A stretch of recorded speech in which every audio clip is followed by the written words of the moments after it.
Lord ദൈവനാമത്തിന് മഹത്വം ഉണ്ടാകട്ടെ. ഈ ആഴ്ചവട്ടത്തിൻ്റെ ഒന്നാം ദിവസം അതുപോലെ തന്നെ ഈ 2025 ഫസ്റ്റ് സൺഡേയിലും നമുക്ക് ഒരുമിച്ച് ഈ ആലയത്തിലായിരിക്കാൻ ദൈവം നൽകിയ സഹവാസത്തിനായി സ്തോത്രം ചെയ്യുന്നു. കഴിഞ്ഞ ഒരു വർഷക്കാലം അല്ലെങ്കിൽ കഴിഞ്ഞ ഒരാഴ്ചക്കാലം അല്ലെങ്കിൽ ഒക്കെയും ദൈവം നമുക്ക് നല്ലവനായി വിശ്വസ്തനായി കൂടിയിരുന്നു. നമ്മൾ കടന്നു വന്ന സമയം മുതൽ ദൈവവചനത്തിൽ കൂടിയൊക്കെയും ദൈവത്തിൻ്റെ ആത്മാവ് നമ്മളോട് സംസാരിച്ചു കൊണ്ടിരിക്കുകയായിരുന്നല്ലോ. Thank you Lord. അവിടെ നമ്മൾ ആദ്യമേ തന്നെ ജോസഫ് പാസ്റ്റർ സംസാരിച്ചു കഴിഞ്ഞപ്പോൾ അതിനകത്ത് പ്രവാചകനായ എലീശ തനിക്ക് എതിരായിട്ട് കടന്നു വന്നതായ അല്ലെങ്കിൽ ആരാമ്യപ്പട, താങ്ക് യു ലോർഡ്, ആരാമ്യപ്പടയെ എപ്രകാരം ആണ് പ്രവാചകൻ്റെ പ്രാർത്ഥനയിൽ കൂടെ പ്രവാചകൻ വിശ്വാസത്തിൽ കൂടെ എപ്രകാരം അതിനെ ഓവർകം ചെയ്തു എന്നുള്ള കാര്യം നമുക്ക് മനസ്സിലാക്കി തരുവാനായിട്ട് ഇടയായിത്തീർന്നു. ആ ഭാഗം കേട്ടുകൊണ്ടിരിക്കുമ്പോൾ തന്നെ എൻ്റെ മനസ്സിലേക്ക് ഒരു കാര്യം കടന്നു വന്നത്, അതായത് ഒരു കാര്യം അവിടെ വ്യക്തമായിട്ട് പറഞ്ഞിരിക്കുന്നു. അവിടെ പ്രവാചക ശിഷ്യനെ നമുക്കൊന്ന് വായിക്കാം. ഒരു പോർഷനായിരുന്നു 2 സെക്കൻഡ് കിങ് 16 onwards. അതിന് അവൻ പേടിക്കേണ്ട, നമ്മോട് കൂടെയുള്ളവർ അവരോട് കൂടെയുള്ളവരെക്കാൾ അധികമെന്ന് പറഞ്ഞു. പിന്നെ എലീശ പ്രാർത്ഥിച്ച്, യഹോവേ, ഇവൻ കാണത്തക്കവണ്ണം ഇവന്റെ കണ്ണ് തുറക്കണമേ എന്ന് പറഞ്ഞു. യഹോവ ബാല്യക്കാരന്റെ കണ്ണ് തുറന്നു. എലീശയുടെ ചുറ്റും അഗ്നിമയമായ കുതിരകളും രഥങ്ങളും കൊണ്ട് മല നിറഞ്ഞിരിക്കുന്നത് അവൻ കണ്ടു. ഇവിടെ ഒരു കാര്യം നമുക്ക്, ആരായിരുന്നു എലീശ പ്രവാചക ശിഷ്യൻ പ്രവാചകനായിരുന്നു. ദൈവത്തോടടുത്ത ഒരു റിലേഷൻഷിപ്പുള്ള ഒരു ദൈവപുരുഷനായിരുന്നു. പക്ഷെ എന്നുണ്ടെങ്കിൽ ഈ ദൈവപുരുഷനെതിരായിട്ടും ആര് വരുന്നു? ആരാമ്യ സൈന്യം വരുക. Thank you Lord. അപ്പം ആ ഭാഗത്തിൽ നമുക്ക് മനസ്സിലാക്കാൻ സാധിക്കുന്നത്, ഒരു ദൈവപുരുഷനായ ഒരു വ്യക്തി ആയിരുന്നിട്ടും തനിക്കെതിരായിട്ട് ആര് വരുന്നു? ശത്രു വരുന്നു. പക്ഷെ എന്നുണ്ടെങ്കിൽ ഒരു കാര്യം നമുക്കവിടെ മനസ്സിലാക്കാൻ പറ്റുന്നു, ഈ ദൈവപുരുഷൻ അല്ലെങ്കിൽ എലീശ അവിടെ ഭയപ്പെടുന്നുണ്ടോ? എലീശ അവിടെ ഭയപ്പെടുന്നില്ല. ആര് ഭയപ്പെടുന്നു? പ്രവാചക ശിഷ്യൻ ഭയപ്പെടുന്നു. ക്വസ്റ്റ്യൻ അവിടെ വരുന്നു, എന്തുകൊണ്ട് പ്രവാചക ശിഷ്യൻ ഭയപ്പെട്ടു? Thank you. പ്രവാചകൻ ഭയപ്പെടുന്നില്ല, പ്രവാചക ശിഷ്യൻ ഭയപ്പെടുന്നു. എന്തുകൊണ്ട് പ്രവാചക ശിഷ്യൻ ഭയപ്പെട്ടു? Thank you Lord. അതിനുശേഷം താഴോട്ട് വായിക്കുന്ന ഭാഗങ്ങളിൽ നമുക്ക് അത് വ്യക്തമായിട്ട് മനസ്സിലാക്കാം. അതിനുശേഷം പ്രവാചകൻ എന്ത് പറയുന്നു? പ്രവാചകൻ ദൈവത്തോട് എന്ത് പറയുന്നു? എന്ത് പ്രാർത്ഥിച്ചു? അപ്പം ഇപ്പം മനസ്സിലായോ എന്താ പ്രവാചക ശിഷ്യനുള്ള കുഴപ്പം? എന്താ? കാഴ്ചയില്ല. ലോകപ്രകാരമുള്ള മീൻസ് ഫിസിക്കലായിട്ടുള്ള കാഴ്ചയല്ല, ഉൾക്കാഴ്ചയില്ല. എന്ത്? ദൈവത്തിൻ്റെ പ്രവൃത്തിയെ അറിയുവാനായിട്ട് ഉള്ളതായ അല്ലെങ്കിൽ ആ ഉൾക്കാഴ്ചയില്ലാത്ത ഒരു വ്യക്തിയും ഉൾക്കാഴ്ച ഉള്ളതായ പ്രവാചകനും, രണ്ട് വ്യക്തികളെയാണ് അവിടെ നമുക്ക് കാണാൻ പറ്റുന്നത്. ഒന്ന് പ്രവാചകൻ, എലീശ പ്രവാചകൻ, ഉൾക്കാഴ്ച അല്ലെങ്കിൽ കാഴ്ചയുള്ളതായ വ്യക്തി. ഈ കാഴ്ചയുള്ളതായ വ്യക്തിക്ക് എന്താ, എങ്ങനെയാ അദ്ദേഹം കാണുന്നത്? വലിയൊരു സൈന്യം നമ്മുടെ ചുറ്റും ഉണ്ടെന്ന്. അതാണ് പ്രവാചകൻ കാണുന്നത്, എലീശ പ്രവാചകൻ കാണുന്നത്. അരാമ്യപ്പട അടുത്തു വരുന്നു, പക്ഷെ എന്നുണ്ടെങ്കിൽ വലിയൊരു സൈന്യത്തെ കാണുന്നു. പക്ഷെ എന്നുണ്ടെങ്കിൽ പ്രവാചക ശിഷ്യൻ ഭയപ്പെടുന്നു. ഈ ഭയം എവിടുന്ന് വരുന്നു? ആർക്ക് ഭയം ഉണ്ടാകുന്നു? ഭയം തന്നെയാണോ? നിലവിളിക്കുകയും ചെയ്യുന്നു, അല്ലേ? അങ്ങനെയല്ലേ അവിടെ എഴുതുക? ഒന്നുകൂടെ വായിച്ചു. അയ്യോ യജമാനനെ, നാം എന്ത് ചെയ്യും? ഇന്ന് നമ്മൾ ഈ ഏത് കാറ്റഗറിയിലാണെന്നുള്ള കാര്യം നമ്മളൊന്ന് ആലോചിച്ചോണം. പ്രവാചക ശിഷ്യന്റെ കൂട്ടത്തിലാണോ അതോ പ്രവാചകന്റെ കൂട്ടത്തിലാണോ നമ്മളായിരിക്കും എന്നുള്ള കാര്യം വളരെ ഇമ്പോർട്ടൻ്റാ. ശരിയാണോ? നമ്മളത് മനസ്സിലാക്കണം. പ്രവാചക ശിഷ്യൻ എന്ത് ചെയ്യുന്നു? നിലവിളിക്കുന്നു. എന്തുകൊണ്ട്?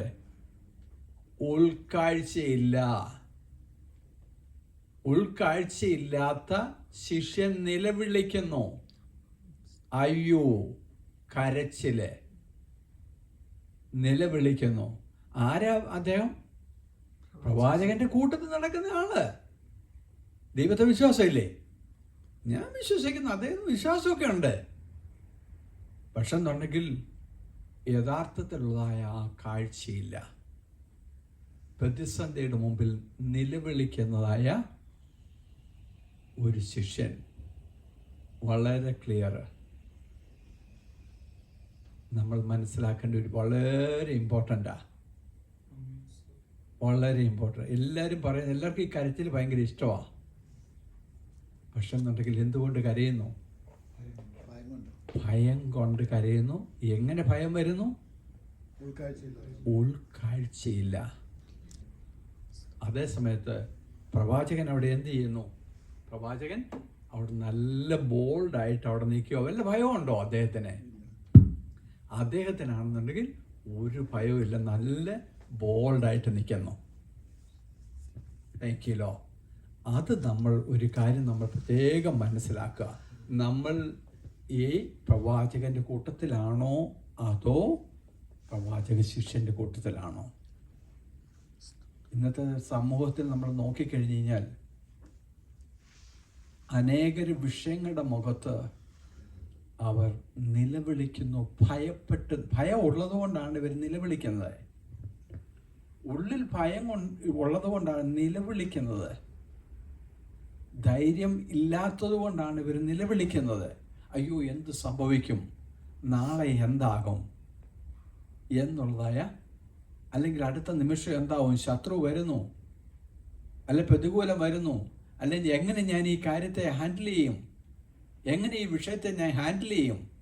ഭയം. അവൻ നിലവിളിക്കും. അവൻ എന്തുകൊണ്ട്? അവൻ യഥാർത്ഥത്തിൽ ദൈവവുമായിട്ടുള്ള ആ കമ്മ്യൂണിക്കേഷൻ ഇല്ല. അവൻ ആ കാഴ്ച കാണാൻ സാധിക്കുന്നില്ല. ഇവൻ്റെ അടുത്തുള്ളവരെ, അല്ലെങ്കിൽ ഇവൻ്റെ സമീപത്ത് നിൽക്കുന്നവനെ അവന് കാണാൻ പറ്റുന്നില്ല. എന്നാൽ യഥാർത്ഥത്തിൽ അവൻ്റെ സമീപത്തും ഇല്ലേ ഈ ദൂതന്മാര്, ഈ സൈന്യം ഇല്ലേ? ഉണ്ടെന്നേ, സൈന്യം ഉണ്ട്. അപ്പം നമുക്ക് ഇവൻ്റെ സൈന്യം ഉണ്ടെന്നുള്ളതിന് ഒരു പ്രൂഫ് എന്താ? കണ്ണു തുറന്നപ്പോൾ അവൻ കണ്ടു. പ്രവാചകൻ പിന്നെ പ്രാർത്ഥിച്ചു കഴിഞ്ഞപ്പോൾ എന്ത് അവിടെ നടക്കുന്നു? ഇവന്റെ കണ്ണ് തുറന്നു. അന്നേരം അവന്റെ ഭയം പോയി. പ്രവാചകൻ പറഞ്ഞ അതുപോലെ തന്നെയാണെന്നുള്ള കാര്യം അവിടെ പ്രൂഫ് ചെയ്തു, അല്ലെങ്കിൽ അവിടെ വ്യക്തമായി. അപ്പോൾ അവന്റെ ഭയം പോയി. കാഴ്ചയില്ലാത്തത് കൊണ്ട് ദൈവത്തിന്റെ പരിശുദ്ധാത്മാവാണ് നമുക്ക് ഈ കാഴ്ച തരുന്നത്. പരിശുദ്ധാത്മാവ് നമുക്കിത് വെളിപ്പെടുത്താത്തോളം കാലം വളരെ ക്ലിയറാ. ഈ ശിഷ്യനെ പോലും നമ്മളായിരിക്കും. നിലവിളിക്ക് മാത്രമേ ഉള്ളൂ. അനേകരിന്ന് ആ ലെവലിലാണ് കിടക്കുന്നത്.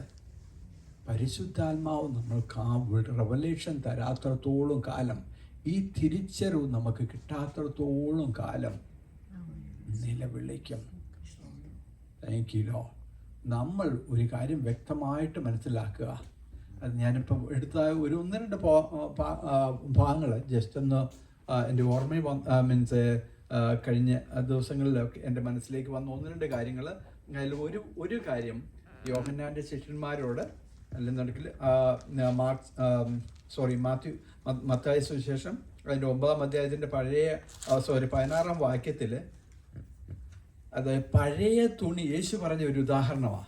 പഴയ തുണി കോടിത്തുണിക്കണ്ടം ആരും പഴയ വസ്ത്രത്തിൽ ചേർത്ത് തുന്നുമാറില്ല. അത് കോടി, അതാ പുതിയ തുണി പഴയതിനോട് ചേർത്ത് തുന്നാറില്ല. തുന്നിച്ചേർത്താൽ അതുകൊണ്ട് വസ്ത്രം മതി വസ്ത്രം കീറുന്നത്. ആര് പറഞ്ഞ ഉദാഹരണമാണ്? യേശു പറഞ്ഞ. എന്തുകൊണ്ടാണ് അത് പറഞ്ഞേക്കെന്ന് അറിയാവോ? അതായത് യേശുവിനോട് ചെന്ന് ചിലർ വന്ന് ചോദിച്ചു, അല്ലെങ്കിൽ യോഹന്നാൻ ശിഷ്യന്മാരൊക്കെ വന്നിട്ട് ചോദിച്ചു, എന്തുകൊണ്ട് നിന്റെ ശിഷ്യന്മാര് ഉപവസിക്കുന്നില്ല?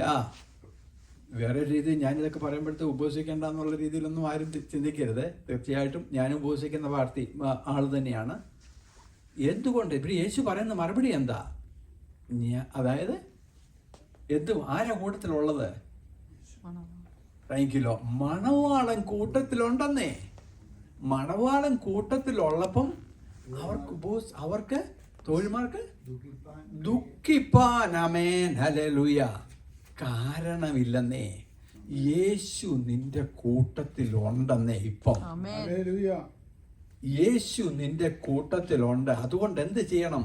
നീ പഴയതും പുതിയതുമായിട്ട് നീ മിസ് ചെയ്യരുത്. മനസ്സിലായല്ലോ? താങ്ക്യല്ലോ. യേശു ആണ് അവിടെ വ്യക്തമായിട്ട് ആ കാര്യം പറയുന്നത്. പഴയ നിയമവും പുതിയ നിയമവും. ആരാ പഴയ നിയമം വന്ന് പറയുന്നത്? ആമേൻ. അല്ലെ, പഴയ നിയമം വന്ന് പറയുന്നത് എന്തുകൊണ്ട് നീ ഉപവസിക്കുന്നില്ല, അങ്ങനെ എന്തുകൊണ്ട് നിന്റെ ശിഷ്യന്മാര് ഇപ്രകാരമൊക്കെ ചെയ്യുന്നില്ല എന്നുള്ള രീതി പറയുന്ന ആരാ? പരീശന്മാരും അല്ലെന്നുണ്ടെങ്കിൽ ഈവൻ യോഹന്നാന്റെ ശിഷ്യന്മാരും ഒക്കെ വന്ന് പറയുന്നത് എന്താ? ആ ഓൾഡ് ടെസ്റ്റ്മെന്റിന്റെ കാര്യങ്ങളാണെന്ന് പറയുന്നത്. താങ്ക്യല്ലോ. അവിടെ പറയുമ്പോഴത്തേക്ക് യേശു പറഞ്ഞ മറുപടി, മണവാളൻ കൂട്ടത്തിലുണ്ട്. മണവാളൻ കൂട്ടത്തിലുള്ളപ്പോൾ അവർക്ക് ബുദ്ധിമുട്ട് ഇല്ല. ഒരു കാര്യം നമുക്ക് എൻ്റെ ചിന്തയിലേക്ക് വന്ന ഒരു കാര്യം, യേശുവിൻ്റെ സാന്നിധ്യം അല്ലെ യേശു കൂട്ടത്തിലുണ്ടായിരുന്ന സമയത്ത് ശിഷ്യന്മാർക്ക് വല്ല ബുദ്ധിമുട്ടും ഉണ്ടായിരുന്നോ? യേശു അല്ലെങ്കിൽ ശിഷ്യന്മാർ ഏതെങ്കിലും രീതിയിൽ ബുദ്ധിമുട്ടുന്നതായിട്ട് എവിടെയെങ്കിലും കാണുന്നുണ്ടോ? എൻ്റെ ഒരു ഞാൻ തിങ്ക് ചെയ്തതിന് ശേഷം എനിക്കൊന്നും കിട്ടുന്നില്ല. എല്ലാം ബുദ്ധിമുട്ടുന്നതായിട്ട് കാണുന്നുണ്ടോ? അവർക്ക് ആവശ്യമുണ്ടായിരുന്നു, പക്ഷെ അവിടെയെല്ലാം അവർക്ക് ഭക്ഷണം ആവശ്യമുണ്ടായിരുന്നു, അവർക്ക് ബുദ്ധിമുട്ടുണ്ടായിരുന്നു. അവിടെയെല്ലാം എന്താണ് സംഭവിക്കുന്നത്? യേശുവിൻ്റെ സാന്നിധ്യം അവിടെ ഉണ്ടായിരുന്നിടത്ത് അവിടെ അവരുടെ എല്ലാ ആവശ്യങ്ങളും നിറവേറിക്കൊണ്ടിരുന്നു. യേശു അതാണ് പറയുന്നത്, മണവാളൻ കൂട്ടത്തിലുണ്ടെന്നേ. ഞാൻ കൂട്ടത്തിലുണ്ട്.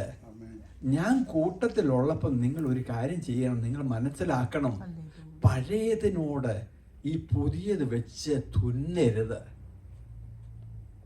പഴയതിനോട് ഈ പുതിയത് വെച്ച് തുന്നരുത്. പഴയത് എന്താണ്? നിങ്ങൾ കീപ്പ് ഓൺ ആസ്ക്, നിങ്ങൾ ചോദിക്കുക, അല്ലെങ്കിൽ നിങ്ങൾ എന്താ സെർവൻ്റ് ആയിട്ട് കിടക്കുക. പുതിയത് വന്നത് എന്താണ്? പുതിയത് വന്നത് നിങ്ങൾ മക്കളാണ്, നിങ്ങളുടെ അവകാശമാണ്. നിങ്ങളുടെ അവകാശം നിങ്ങൾ തിരിച്ചറിയണം. അതിനുശേഷം വീണ്ടും ഒരു പോർഷനോടെ നമ്മൾ ഒന്ന് ചിന്തിച്ചു കഴിഞ്ഞാൽ, ലൂക്കോസിന്റെ സുവിശേഷം അതിൻ്റെ മാർക്കോസിന്റെ സുവിശേഷം 9-ാം അധ്യായത്തിന്റെ 9:23.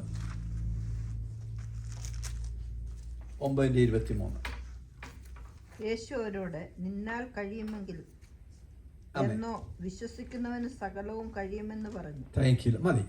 അതിന്റെ പശ്ചാത്തലവും നമുക്ക് വ്യക്തമായിട്ട് അറിയാം. ഞാൻ ആ ഭാഗത്തേക്ക് കടന്നു പോകാൻ ആഗ്രഹിക്കുന്നില്ല. നിന്നാൽ കഴിയുമെങ്കിൽ. താങ്ക്യൂ. യേശു അവരോട് എന്താ പറയുന്നത്? വിശ്വസിക്കുന്നവര്. അവിടെയാണ് ഈ പഴയതും പുതിയതും തമ്മിലുള്ള വ്യത്യാസം. പഴയതും പുതിയതും തമ്മിലുള്ള വ്യത്യാസം. ഞാൻ ആ ഭാഗങ്ങളൊക്കെ ചിന്തിച്ചു കഴിഞ്ഞപ്പോഴത്തേക്ക്, എൻ്റെ മനസ്സിലേക്ക് ചിന്തിച്ചു കഴിഞ്ഞപ്പോഴത്തേക്ക് ഞാനിങ്ങനെ ചിന്തിച്ചു കഴിഞ്ഞപ്പോഴത്തേക്ക് ഒരു കാര്യം വ്യക്തമായിട്ടും, ഈവൻ പഴയ നിയമ കാലങ്ങളിലാണെങ്കിലും മോശയോട് പോലും ദൈവം പറയുന്നത് എന്താ? മോശ എന്ത് ചെയ്യുന്നു? മോശ ആ പഴയ നിയമം അനുസരിച്ച് അവിടെ കടന്ന് ചെങ്കടലിന്റെ മുമ്പിൽ കടന്ന് നിലവിളിക്കുക, ദൈവമേ എന്താണ് മുന്നോട്ട് പോകുന്നത്, എങ്ങനെ പോകും? അല്ലെങ്കിൽ പിന്നിൽ നിൽക്കുന്ന നമ്മളത് കഴിഞ്ഞ ഒന്നാം തീയതി നമ്മൾ ചിന്തിച്ച ഭാഗമാണ്. ശത്രു പുറകെ വരുന്നു, മുന്നിൽ എന്താ ഉള്ളത്? ചെങ്കടൽ, ഭയം. മുന്നിൽ ചെങ്കടൽ, പിന്നിൽ ശത്രു വരുന്നു. ശത്രു എന്ത് ചെയ്യുന്നു? ശത്രു സന്തോഷിക്കുക. മുന്നിൽ നിൽക്കുന്നതായ ഈ ചെങ്കടൽ കണ്ട് ഫറവോനും സൈന്യവും സന്തോഷിക്കുന്നു. കാര്യം എന്താ സന്തോഷിക്കുന്നേ?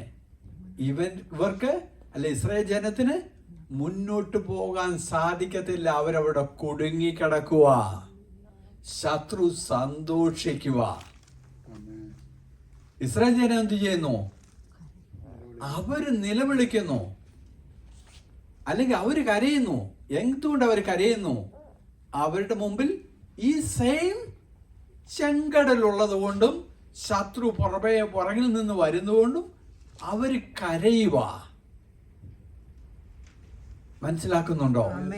അതായത് ഒരു കൂട്ടര് ശത്രു സന്തോഷിക്കുകയും, എന്തുകൊണ്ട് അവർ സന്തോഷിക്കുന്നു? ചെങ്കടൽ ഉള്ളത് കൊണ്ട് ശത്രു സന്തോഷിക്കുന്നു. ഇസ്രായേൽ മക്കള് കരയുന്നു മുൻപിൽ ചെങ്കടലുള്ളത് കൊണ്ട്. Thank you. അവർ നിലവിളിക്കുന്നു, മുന്നോട്ട് പോകാൻ സാധിക്കുന്നില്ല. അവിടെയാണ് ദൈവത്തിന്റെ പ്രവൃത്തി. ഒരു ദൈവപൈതലിന്റെ ജീവിതത്തിൽ ദൈവപ്രവൃത്തി നടക്കുന്നത് എങ്ങനെയാണ്? നിന്റെ കണ്ണുനീരിനെ നൃത്തമാക്കി മാറ്റുന്ന ദൈവം. താങ്ക്യൂ. ശത്രുവിന് എന്ത് സംഭവിച്ചു? അവൻ സന്തോഷിച്ചതിനെ അവന് വിലാപമാക്കി മാറ്റുന്ന ദൈവം.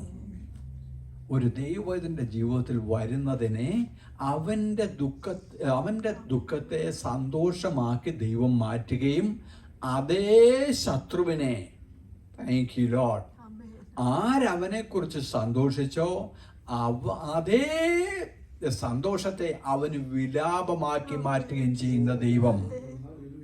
Thank you. അതാണ് ഒരു ദൈവവൈദ്യന്റെ ജീവിതത്തിൽ നമ്മൾ മനസ്സിലാക്കേണ്ടത്. നമ്മുടെ സന്തോഷത്തെ ശത്രു കണ്ട്, അല്ലെങ്കിൽ ശത്രു പലപ്പോഴും നമ്മുടെ അല്ലെങ്കിൽ മുമ്പിൽ നിൽക്കുന്ന ആ പ്രതിസന്ധിയെ കണ്ടുകൊണ്ട് ശത്രു സന്തോഷിക്കുന്നു. പക്ഷെ എന്നുണ്ടെങ്കിൽ നേരെ മറിച്ച് ചെയ്യുന്ന ദൈവം, നേരെ മറിച്ച് നമുക്ക് വേണ്ടി പ്രവർത്തിക്കുന്ന ദൈവം. ആ ദൈവത്തെയാണ് നമ്മൾ ആരാധിക്കുന്നത്. ആ ഇസ്രായേൽ മക്കളുടെ ദൈവത്തെ, അല്ലെങ്കിൽ ആ മോശയുടെ ദൈവത്തെയാണ് നമ്മൾ ആരാധിക്കുന്നത്. Thank you Lord. ആ ദൈവത്തിന്റെ മുമ്പിൽ നമ്മളായിരിക്കും. മോശയോട് എവിടെ എന്ത് പറയുന്നു? മോശയോട് പറയുന്നു, മോശ അവിടെയും കടന്ന് നമ്മുടെ പോയിന്റിലേക്ക് കടന്നു വരണം. എന്താണ്? മോശ അവിടെ നിലവിളിക്കുന്നു. ദൈവം അവിടെ പറയുന്നത് എന്താ കാര്യം? ദൈവം നിന്റെ വടിയെടുത്ത് ഈ ചെങ്കടൽ മേൽ നീ ഒന്ന് നീട്ടണം. ഇനി നീ കരയാനായിട്ടുള്ളതല്ല. വിശ്വസിക്കുന്നവരാ. എങ്ങനെയാണ് നമ്മൾ വായിച്ചത്? മർക്കോസിന് സുവിശേഷം, യേശു അവനോട് നിന്നാൽ കഴിയുമെങ്കിലോ വിശ്വസിക്കുന്നവന് സകലതും കഴിയുമെന്ന് പറഞ്ഞു. വിശ്വസിക്കുന്നവന് എന്താണ് മോശയ്ക്കുള്ളൊരു വിശ്വാസം വേണ്ടത്? നിന്റെ കയ്യിലിരിക്കുന്ന ഈ റോഡിനെ ഇതാര് നിന്റെ കയ്യിൽ ഏൽപ്പിച്ചിരിക്കുന്നു? മോശ അത് വിശ്വസിച്ചോ? അവൻ വിശ്വസിച്ചു. Thank you Lord. വിശ്വസിക്കുന്നവർക്ക് സകലതും കഴിയും, സകലതും സാധിക്കും, സകലതും സാധിക്കും. ലോകത്തൊരിക്കലും നടന്നിട്ടില്ലാത്ത ഒരു കാര്യമാണ് അന്ന് മോശയുടെ മുമ്പിൽ ദൈവം ചെയ്തതും ഇസ്രായേൽ മക്കളുടെ മുമ്പിൽ ദൈവം ചെയ്തതും. ജസ്റ്റ് കയ്യിലിരുന്നായ ആ റോഡിനെ, അല്ലെങ്കിൽ ആ സ്റ്റമ്പിനെ എടുത്ത്, താങ്ക് യു ലോ, മോശ ആ ചെങ്കടലിന് നേരെ ഒന്ന് നീട്ടിയപ്പോൾ എന്തുകൊണ്ട് മോശ ചെയ്തു? ദൈവം മോശയോട് പറഞ്ഞത് മോശ വിശ്വസിച്ചു. Thank you Lord. അതുകൊണ്ട് ദൈവം നമ്മളിപ്പോൾ വായിച്ചത്, വിശ്വസിക്കുന്നവർക്ക് സകലതും സാധിക്കും. ആ ഒരു കാറ്റഗറി നമ്മൾ വരണം. Thank you Lord. അവിടെയാണ് നമ്മൾ ആദ്യമേ വായിച്ച പോർഷനിലേക്ക് കടന്നു വരുമ്പോഴേ അല്ലെങ്കിൽ പ്രവാചക ശിഷ്യനെ കുറിച്ച്, അല്ലെങ്കിൽ പ്രവാചക ശിഷ്യനെ കുറിച്ചും പ്രവാചകനും തമ്മിലുള്ളതായ വ്യത്യാസം. ഈ പ്രവാചകന് പ്രവാചകൻ പ്രത്യേകിച്ച് അവിടെ വല്ലതും ചെയ്തോ? പ്രവാചകന് നല്ല ഒരു കാഴ്ചപ്പാടുണ്ടായിരുന്നു. ദൈവമായിട്ട് അടുത്ത് നിൽക്കുന്നതായ ആ പ്രവാചകന് ഈ ആരാമ്യ പട വരുന്നത് കണ്ട് പ്രവാചകൻ അവിടെ ഭയപ്പെടുന്നില്ല. Thank you law. അവൻ നല്ല ബോൾഡായിട്ട് നിൽക്കുന്നു. എന്തുകൊണ്ട്? ആ പ്രവാചകൻ ആരിൽ വിശ്വസിക്കുന്നു? ഈ ദൈവത്തിൽ വിശ്വസിക്കുന്നു. ഹല്ലേലൂയ. ഈ പ്രവാചകൻ ദൈവത്തിൽ പൂർണ്ണമായിട്ട് വിശ്വസിക്കുന്നതുകൊണ്ട് അവൻ എന്ത് ചെയ്യാൻ പറ്റും? അവന്റെ കാഴ്ച, അവന്റെ കണ്ണ് തുറന്നിരിക്കുക. ആമേൻ, ഹല്ലേലൂയ. അവന്റെ കണ്ണ് തുറന്നിരിക്കുന്നു. അവൻ കാണുന്നത് എന്താ?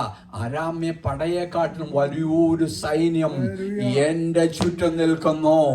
ഹല്ലേലൂയ. ഒരു ദൈവത്തിന്റെ ജീവിതത്തിൽ മനസ്സിലാക്കേണ്ട കാര്യമാണ്. താങ്ക്യൂലോ. അരാമ്യ പട വലിയൊരു സൈന്യം കടന്നു വരുമ്പോൾ അതിന്റെ മധ്യത്തിൽ നീ ഭയപ്പെടുവാനല്ല. താങ്ക്യൂലോ. പ്രവാചകൻ അവിടെ ഭയപ്പെടുന്നുണ്ടോ? ഇല്ല. പ്രവാചകൻ അവിടെ ബോൾഡായിട്ട് നിൽക്കുക. ഞാൻ വിശ്വസിക്കുന്നത് ഇങ്ങനെയാണ്, തൊട്ട് മുമ്പിൽ അല്ലെങ്കിൽ കൈയെത്തുന്ന ദൂരത്ത് വന്നു നിൽക്കുന്ന ശത്രു സൈന്യത്തെ ചൂണ്ടിക്കൊണ്ട് പ്രവാചകൻ പറയുക, ഇവരുടെ കണ്ണ് അവരുടെ ആ കണ്ണുകളെ കെട്ടി അന്ധമാകട്ടെ. ശത്രു സൈന്യത്തിന്റെ കണ്ണുകളെ അന്ധമാക്കിയിട്ട് അവന് ഇഷ്ടമുള്ള ദിക്കിലേക്ക് കൊണ്ടുപോയി. അതെങ്ങനെയല്ലേ അവിടെ എഴുതിക്കുന്നത്? അമ്മേ, ശത്രുവിനെ നമുക്ക് ഇഷ്ടമുള്ളതായ ദിക്കിലേക്ക് കൊണ്ടുപോകാനുള്ള അധികാരം. താങ്ക്യൂലോ. ആരാണ് പറയുന്നത്? ഇവിടെ ലൂക്കോസിന്റെ സുവിശേഷം നമ്മൾ എന്താ പറയുന്നത്, വായിച്ചത്?